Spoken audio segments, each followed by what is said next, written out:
Picture यहाँ से होती है शुरू। यहाँ से होती है यूपी टेट की शुरुआत। हेलो बच्चों, आप सभी का इस यूपी टेट और सुपर टेट के एग्जाम्स करीब आ रहे हैं और मैं इसी के साथ आप लोगों के लिए जबरदस्त डेली मॉडल पेपर आप लोगों के लिए लेकर आ रहा हूँ।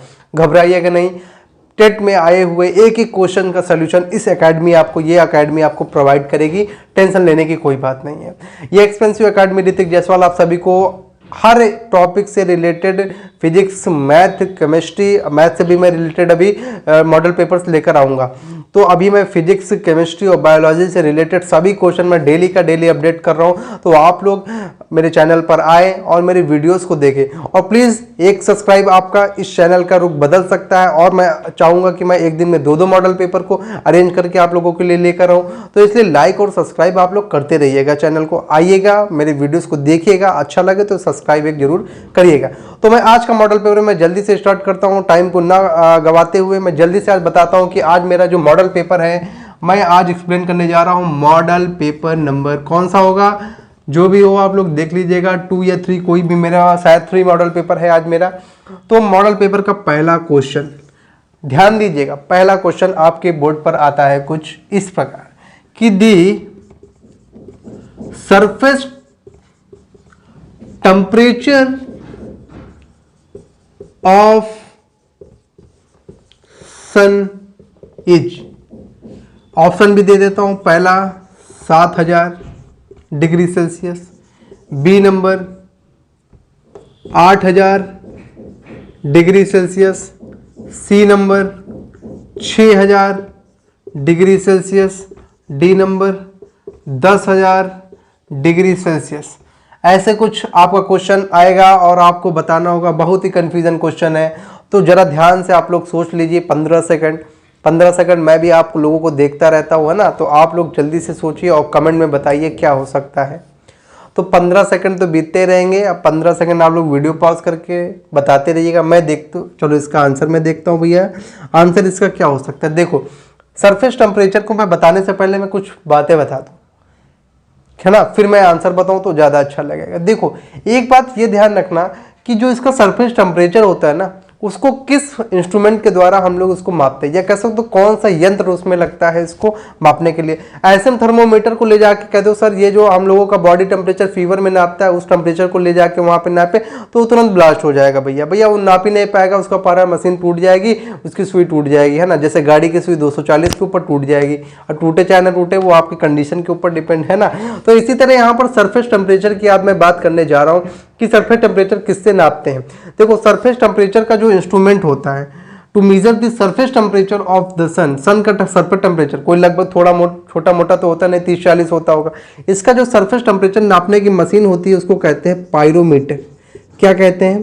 पायरोमीटर। ध्यान रखना, क्वेश्चन ऐसे बीच से पूछे जाते हैं। मैं एक ही क्वेश्चन में 1000 क्वेश्चन में ला के दिखाऊंगा आप लोगों को, ठीक है। तो ये पायरोमीटर नाम होता है इंस्ट्रूमेंट का, जिसके द्वारा हम लोग इसका सन का टेम्परेचर नापते हैं। ध्यान रखिएगा, ठीक है। दूसरी बात और क्या कर लेते हैं, जब इसका टेम्परेचर नापते हैं तो इस पर देखो टेम्परेचर क्या होता होगा। इस पर जो सन का टेम्परेचर आता है वो आता है हमारा 6000 डिग्री सेल्सियस।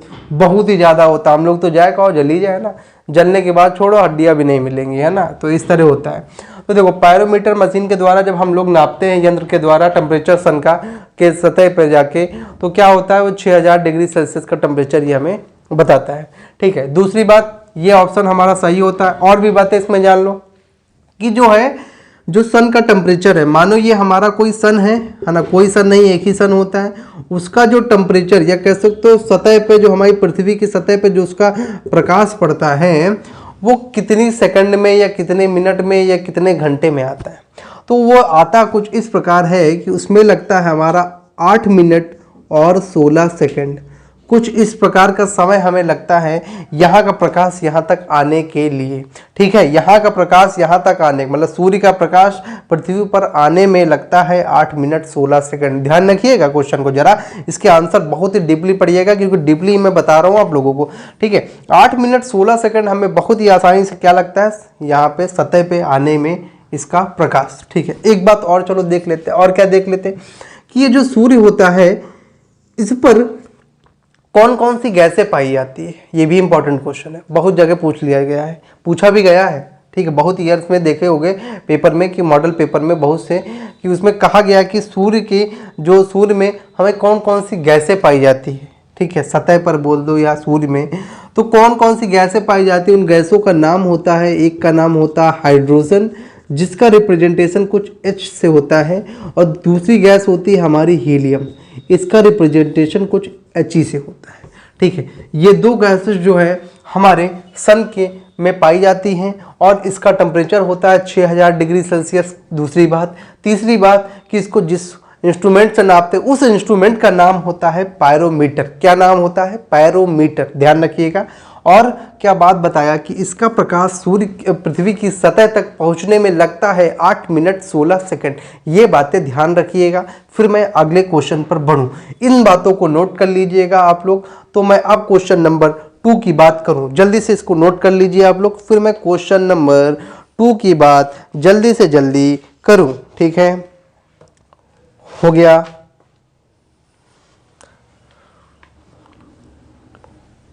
चलिए, एक क्वेश्चन बहुत ही जानदार है, जरा देखते हैं। चलो कि सुने होंगे पावर प्लांट किसी को कहते हैं, power plant of the cell. तो मतलब पावर प्लांट, अब मैं बायोलॉजी से क्वेश्चन उठा रहा हूं। ठीक है, बायोलॉजी का क्वेश्चन नंबर 2 आता है हमारा। ठीक है, ये भी बताते चल रहा हूं किस सब्जेक्ट से वो क्वेश्चन अराइज या पे उठाया जा रहा है। विच वन, मैं ऑप्शन दूंगा, उसमें बताना है कि which one of the following is called power plant of the cells. Power plant of the cell किसे कहा जाता है? मतलब इसमें कोशिकाओं का, मतलब सेल का मतलब क्या होता है? कोशिकाओं का पावर प्लांट किसे कहा जाता है? तो जरा सोचिए किसे कहा जाता है। बिना ऑप्शन का एक बार सोच के देखिए किसे हो सकता है। ऑप्शन तो मैं दूंगा ही। पहला ऑप्शन हमारा होता है माइटोकॉन्ड्रिया, माइटोकॉन्ड्रिया, माइटोकॉन्ड्रिया। ठीक है, दूसरा ऑप्शन हमारा कुछ इस प्रकार होता है कि गोल्गी बॉडी। ठीक है, तीसरा ऑप्शन हमारा लोग का क्या हो सकता है, जरा सोचो। तीसरा ऑप्शन मैं दे दूं, जैसे इसका क्या हो सकता है, राइबोसोम। और चौथा ऑप्शन कुछ इस प्रकार आता है कि लाइसोसोम। ये क्या होता है? कोशिकाओं का power plant of the cell किसे कहा जाता है? माइटोकॉन्ड्रिया की, गोल्गी बॉडी की, लाइसोसोम की, राइबोसोम। इन चारों ऑप्शन में से कौन सा होगा सही? 15 सेकंड का समय आप लोग जल्दी से सोचिएगा, तो मैं आगे इसकी बात करूं कि ये क्या होता है।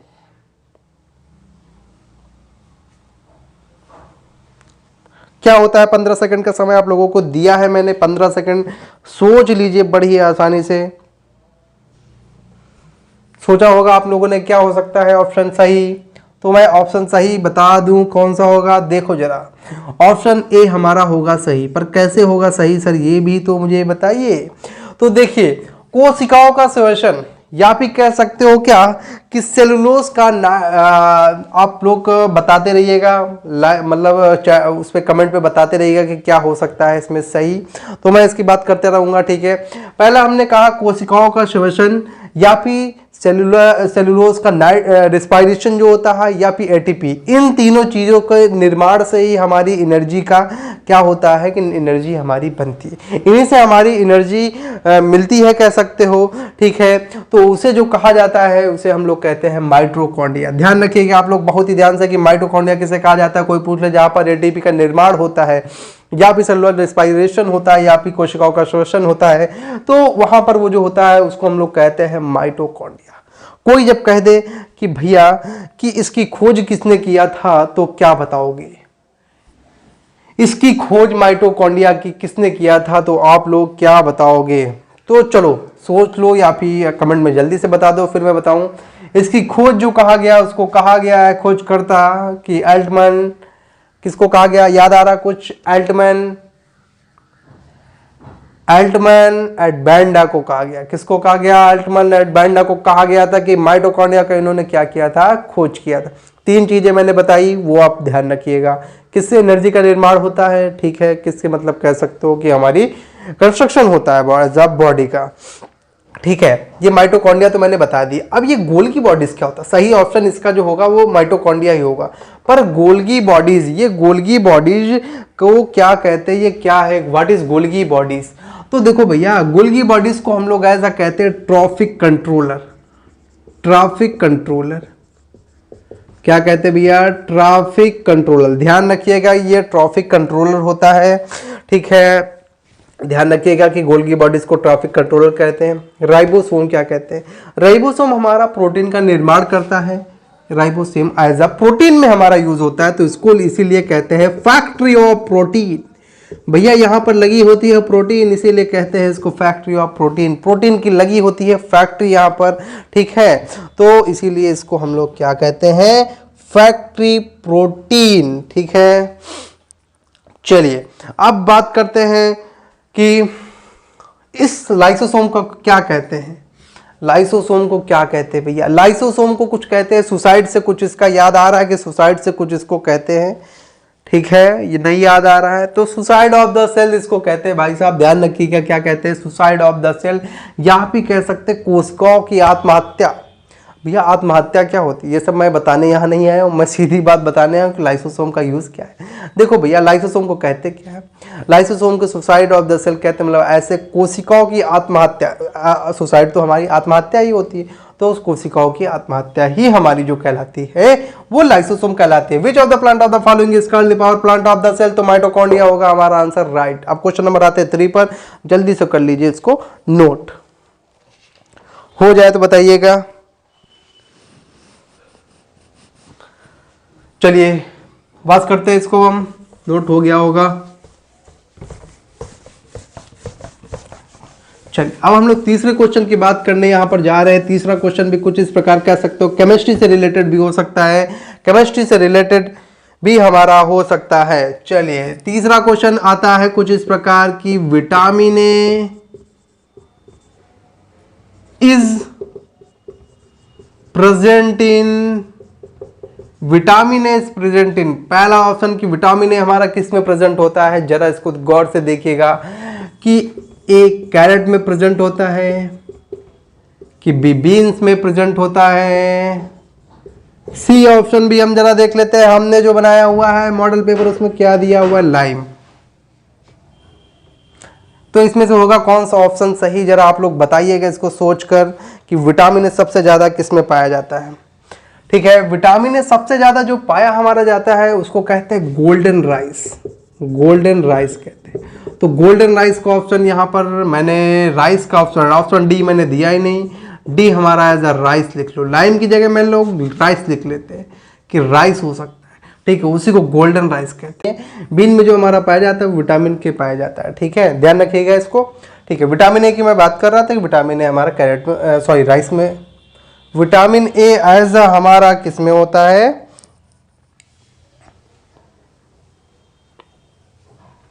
ठीक है, चल हो गया होगा। मैं क्वेश्चन नंबर दूसरा देखता हूं, तो एक चीज और ध्यान रखिएगा जरा कि जो हमारा होता है विटामिन ए, वो तो विटामिन ए होता है राइस में ही ज़्यादा, पर मैंने यहाँ पर जो बताया कि देखो जो हमारा कैरेट होता है इसमें भी हमारा होता है ज़्यादा, ठीक है, ध्यान रखिएगा, इसमें भी होता है ज़्यादा। गोल्डन राइस मैंने बता दिया सबसे ज़्यादा, ठीक है। जैसे यहाँ पर राइस न लिखा होता और कुछ लिखा होता तो वहाँ पर कैरेट भी हमारा सही हो जाता, पर राइस लिख दिया तो राइस भी सही होता है, पर गोल्डन राइस लिखा होता तो और भी अच्छा लगता, ठीक है। तो चलिए अब हम लोग क्वेश्चन नंबर 4 पर बात करते हैं।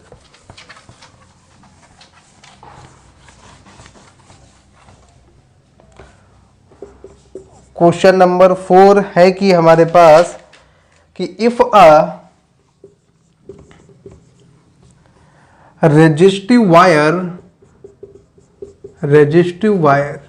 ठीक है, एक कोई हमारे पास रेजिस्टिव वायर है, is elongated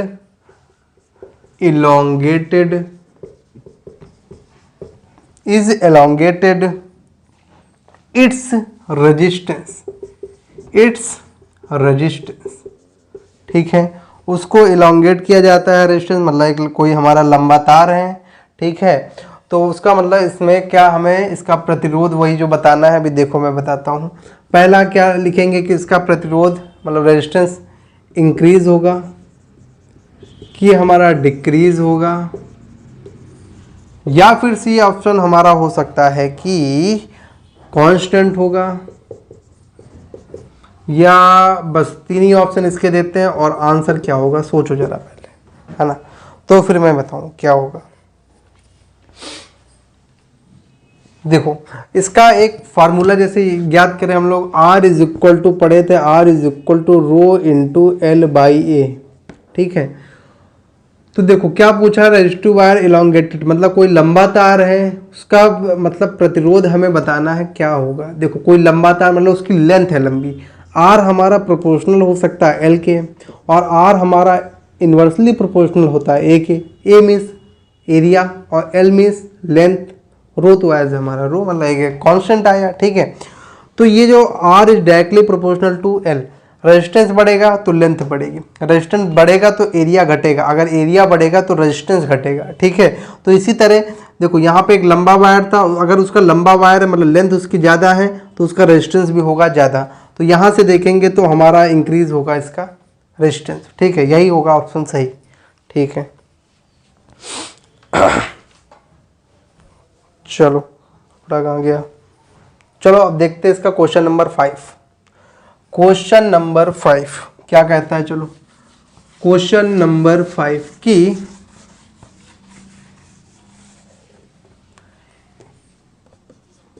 study of fruits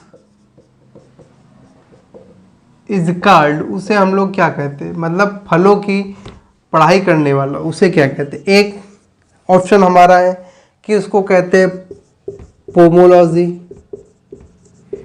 या फिर बी ऑप्शन है एंथोलॉजी। बस दो ही ऑप्शन इसके देते हैं, इसमें गेस करते हैं। बहुत ही अच्छा सवाल हो गया केबीसी का, है ना। तो या फिर ये या फिर ये तुक्का बिड़ाते हैं, है ना। तो स्टडी ऑफ फ्रूट्स, फ्रूट्स की स्टडी करने वाला, फलों की स्टडी करने वाले को हम लोग क्या कहते हैं, पोमोलॉजी की एंथोलॉजी। तो देखो फूड की स्टडी करने वालों को हम लोग कहते हैं पोमोलॉजी, ये हमारा हो जाएगा फ्रूट्स की स्टडी करने वाले में। और एंथोलॉजी हम जानते हो किसे कहते हैं, एंथोलॉजी उसे कहते हैं जो फ्लावर्स की स्टडी करता है, फूलों की स्टडी करने वालों को कहते हैं एंथोलॉजी, और पोमोलॉजी कहते हैं फ्रूट्स की स्टडी करने वालों को। जल्दी से इसको लिख लीजिएगा।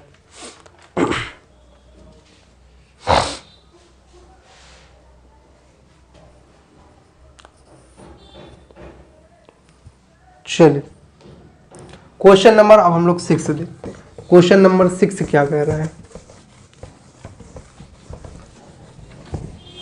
क्वेश्चन नंबर 6 कि शुगर प्रेजेंट इन हनी, 6 या 7 इसको मान लें कि sugar present in dash, sugar present in किस में प्रेजेंट होता है, ए नंबर, जिसको हम कहते हैं फ्रक्टोज, बी नंबर जिसको कहते हैं लैक्टोज, सी नंबर माल्टोज, ठीक है माल्टोज, और डी नंबर सुक्रोज। तो शुगर किस में प्रेजेंट होती है, फ्रक्टोज में कि लैक्टोज में कि माल्टोज में। तो देखो जो ये फ्रक्टोज होती है इसको हम लोग कहते क्या है, इसको हम लोग कहते हैं ये एक होती है फ्रूट शुगर, इसको कहते हैं फ्रूट शुगर, ठीक है फ्रूट शुगर। लैक्टोज किस में होता है, देखो जरा, लैक्टोज जो होता है वो हमारा मिल्क में प्रेजेंट होता है, दूध में, तो इसको कहते हैं मिल्क शुगर, ठीक है। और ये हमारा माल्टोज होता है, माल्टोज किस में होता है, माल्टोज को हम क्या कहते हैं और सुक्रोज को क्या कहते हैं। देखो माल्टोज को हम लोग कहते क्या है कि ये हमारा होता है ग्रेप शुगर, अंगूर में प्रेजेंट होता है, और ये सुक्रोज को कहते हैं टेबल शुगर, टेबल शुगर, ठीक है। फ्रक्टोज को फ्रूट शुगर, लैक्टोज को मिल्क शुगर, और माल्टोज को ग्रेप शुगर, और सुक्रोज को टेबल शुगर जो घर में यूज की जाती है, चीनी करने वाली चीनी, है ना, यूज करने वाली चीनी, ठीक है।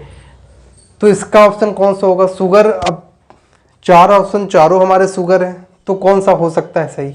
तो देखो जो हमारा फ्रक्टोज होता है इसी को हम लोग कहते हैं एज अ शुगर, ठीक है। तो यहाँ का ऑप्शन हो जाएगा हमारे लोग का फ्रक्टोज, ठीक है। इसका ऑप्शन होगा सही यही वाला कि इसको हम लोग कहते हैं फ्रक्टोज वाला सही होगा, ठीक है। तो चलो अब देखते हैं कि जो हमारा हनी से जो हनी बी है तो उससे हम लोग क्या बनाते हैं, हनी मिलता है मधुमक्खी से, है ना। तो इसकी पूरे की स्टडी अगर करने वाले को क्या कह सकते हैं, क्योंकि शुगर भैया इसमें भी तो होता है ना। तो यहाँ से हनी बी की स्टडी करने वाले को हम लोग क्या कहेंगे, जो देखो हनी बी मतलब मधुमक्खी से हमें मिला क्या, शहद। तो इसकी स्टडी करने वालों को हम लोग जानते हो क्या कहते हैं एपीकल्चर, एपीकल्चर कहते हैं, ठीक है। ये इसके चारों मैंने एक्सप्लेन कर दिया कि किसको फ्रक्टोज, लैक्टोज और माल्टोज और सुक्रोज किसे कहते हैं। सुक्रोज को टेबल शुगर, फ्रक्टोज को हमने फ्रूट शुगर, लैक्टोज को मिल्क शुगर और माल्टोज को ग्रेप शुगर कहते हैं, ठीक है। ध्यान रखना है चारों चीजें। और ये भी बहुत इंपॉर्टेंट है कि इसकी स्टडी करने वाले को क्या कहते हैं, जो हनी बी से हमें हनी मिलती है उसकी स्टडी करने वाले को कहते हैं एपीकल्चर, ठीक है। इतनी बात यहाँ पर रही, ठीक है। चलो एक और हम लोग देख लेते हैं क्वेश्चन नंबर 7 एज क्या कह रहा है हमें, ये एज लास्ट क्वेश्चन होगा हमारा क्वेश्चन नंबर 7 कि who discovered laser, who discovered laser, laser को किसने डिस्कवर किया पहले, टीएच मेमन और बी ऑप्शन कि रॉन्टजेन, ठीक है, रॉन्टजेन। सी ऑप्शन हमारा होगा ऑटो हाल्म और हमारा डी ऑप्शन होगा हेनरी बेकर, हेनरी बेकर, ठीक है, हेनरी बेकर। तो देखो यहाँ पर डिस्कवर्ड लेजर की डिस्कवरी किसने किया, तो यहाँ पर 4 ऑप्शन है, चारों में कंफ्यूजन है कि चारों में कौन सा हो सकता है हमारा लोग का सही। तो देखो जरा इसकी बात कर लेते, चलो पहले से शुरुआत करते। नहीं कहोगे पहला क्यों नहीं बताया, लास्ट वाला क्यों होता है, कि नीचे से शुरुआत करें, नीचे से करो चाहे ऊपर से, ठीक है। चलो नीचे से कर देते हैं। जो ये हेनरी बैकवर्ड है इन्होंने जानते हो क्या किया, ये किसके फादर कहलाए जाते हैं, पता है किसके father, father of radio activity, father of radioactivity, ठीक है। एक्टिविटी आए तो बाद में बहुत से फादर, पर मेन फादर तो वही होता है जो जिसने इसकी खोज किया या इसको जैसे भी मतलब इसका नॉलेज लिया वो बात होती, ठीक है। तो ये होते हैं फादर ऑफ रेडियो एक्टिविटी, वो हमारे हेनरी बैकवर्ड है। ऑटम हाल्म क्या कहते हैं, इन्होंने जानते हो इन्होंने क्या बनाया, इन्होंने बनाया परमाणु बम, क्या बनाया, परमाणु बम, परमाणु बम की इन्होंने खोज किया, ठीक है। बड़ा खराब काम कर दिया है ना, ये बनाते ही ना तो डर किस बात करता किसकी को, है ना। तो देखो रॉन्टजेन क्या करते थे भैया, रॉन्टजेन ने किया क्या, किसकी खोज, एक्सरे की खोज किया। बच्चे यही लेजर की किए होंगे, ठीक है। मतलब इन्होंने ही किसकी किया, लेजर की डिस्कवरी किया, टीएच मेमन ने, ठीक है। इतनी चीज लिख लेना जरा जल्दी से, हो गया। तो इसी में एक इंपॉर्टेंट क्वेश्चन, इसी का एक इंपॉर्टेंट क्वेश्चन बताऊंगा, जल्दी से इसको नोट कर लीजिए कि परमाणु बम की खोज ऑटम हाल्म ने किया और हेनरी बैकवर्ड ने हमारे फादर ऑफ एक्टिविटी कहलाते हैं, और रॉन्टजेन हमारे एक्सरे का डिस्कवरी किया और टीएच मेमन हमारे लेजर के, ठीक है। यहीं से चारों को मैंने डिफाइन कर दिया। अब चलो देखते दूसरा,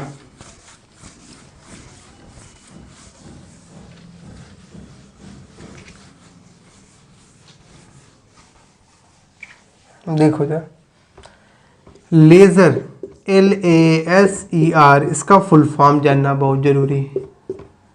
फुल फॉर्म जल्दी से लिख के कमेंट में बताओ कि फुल फॉर्म इसका क्या हो सकता है, फिर मैं इसका बताऊं कि क्या होगा।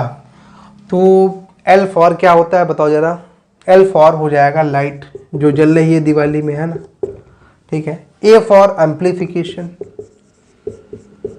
एम्प्लीफिकेशन, अब क्या हो सकता है, S फॉर अब लाइट भी बता दिया, एम्प्लीफिकेशन भी बता दिया, और क्या हो सकता है, लाइट एम्प्लीफिकेशन पढ़े होंगे कि फिजिक्स में कि बाई स्टिमुलेशन, है ना, बाई स्टिमुलेशन, ठीक है, बाई स्टिमुलेशन या फिर स्टिमुलेशन। ई फॉर क्या हो सकता है, सोचो जरा किसी चीज़ का इलेक्ट्रॉन्स का एमिशन आउट होना, लाइट पड़ रही है इलेक्ट्रॉन का, वो कह सकते हो इलेक्ट्रॉन की यहाँ पे, जैसे इलेक्ट्रॉन क्या होता है इधर उधर से निकलता है, तो वहाँ पे इमिशन होना, मतलब इमिशन, लाइट इमिशन, देखो light amplification by stimulation emission of radioactivity, radioactivity, ठीक है। यहाँ पर बहुत लोग एस्टिमुलेशन नहीं यूज कर करके यहाँ पर एस्टिमुलेटेड का भी यूज कर देते, जो कि सही है, यही एस्टिमुलेटेड है, ठीक है। Light amplification by stimulated emission of the radio activity, यहाँ पर भी बहुत चेंजेस हो जाते हैं। क्या रेडियो एक्टिविटी ना लिख के बहुत लोग लिख देते हैं रेडिएशन, तो वो भी लिख लो भैया, नहीं तो कहोगे सर गलत पढ़ा दिया। रेडिएशन क्या होता है यही लिख लो, रेडिएशन लिख लो, ठीक है। ये भी सही है, वो भी सही, ठीक है। Light amplification by stimulated emission of the radiation, ये भी होता है हमारा कंप्लीट, ये भी पूछा जा सकता है, इंपॉर्टेंट है, ठीक है। तो आज के लिए रखते हैं इतना ही, मिलते हैं नेक्स्ट वीडियो में नेक्स्ट मॉडल पे।